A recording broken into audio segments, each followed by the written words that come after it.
महाराष्ट्र के स्वास्थ्य मंत्री राजेश टोपे ने कहा कि अगर राज्य को दूसरे लॉकडाउन से बचाना है तो लोगों को कोविड-19 सुरक्षा प्रोटोकॉल का पालन करना चाहिए।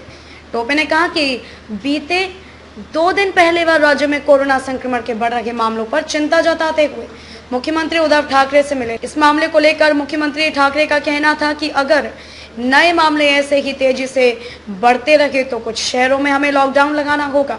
उन्होंने कहा कि देश में कई राज्यों में स्थिति बेहद खराब है। स्वास्थ्य मंत्री टोपे ने बताया कि मुख्यमंत्री का कहना है कि अगर राज्य में अगले कुछ दिनों तक दैनिक मामलों की संख्या 25,000 से 30,000 तक रहती है तो हमें कुछ कड़े कदम उठाने होंगे। लोग सीएम की चेतावनी, लॉकडाउन की संभावना के बारे में सकारात्मक रूप से लें और कोविड-19 प्रोटोकॉल का प्रधानमंत्री नरेंद्र मोदी की अध्यक्षता में संसद परिसर में भाजपा संसदीय दल की बैठक चल रही है। इस बैठक में केंद्रीय मंत्री राजनाथ सिंह, निर्मला सीतारमण समेत कई कैबिनेट मंत्री मौजूद हैं। पहले संसदीय दल की बैठक 17 मार्च को होनी थी, लेकिन हिमाचल प्रदेश के मंडी से पार्टी के सांसद रामस्वरूप शर्मा ने निधन के कारण इसे रद्द कर दिया था। बैठक में पीएम मोदी कोरोना के बढ़ते मामलों पर चर्चा कर सकते हैं। बता दें कि इससे पहले कोरोना महामारी के कारण लगभग 1 साल बाद 10 मार्च को साप्ताहिक भाजपा संसदीय दल की बैठक हुई थी। पीएम मोदी ने पिछली बैठक के दौरान भाजपा के सांसदों को देश की आजादी के 75 साल मनाने की सरकार की योजनाओं की जानकारी दी थी। इस दौरान प्रधानमंत्री ने सांसदों को दोनों सदनों में उपस्थित कोरोना वायरस के प्रसार से हालात फिर खतरनाक होते जा रहे हैं। महाराष्ट्र, पंजाब, कर्नाटक समेत 5 राज्यों ने भारत में संक्रमण को बेकाबू कर दिया है।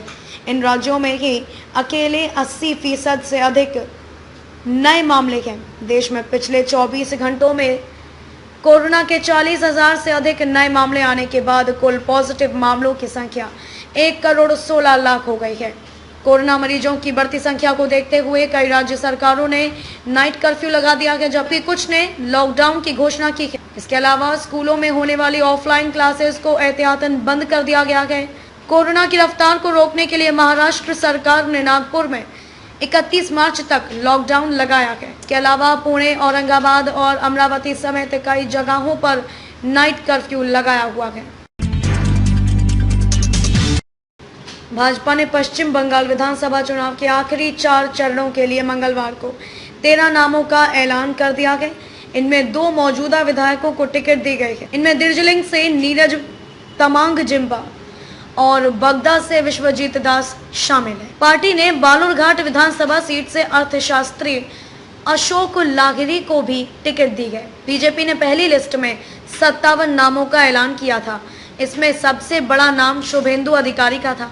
उन्हें ममता बनर्जी के खिलाफ नंदीग्राम से चुनाव मैदान में उतारा गया। 57 नामों में एक भी मुस्लिम उम्मीदवार शामिल नहीं था। लिस्ट आने से एक दिन पहले पार्टी ज्वाइन करने वाले तन्मय घोष को विष्णुपुर से उम्मीदवार बनाया गया था। इस लिस्ट में 12 SC, 7 ST उम्मीदवारों के नाम भी थे।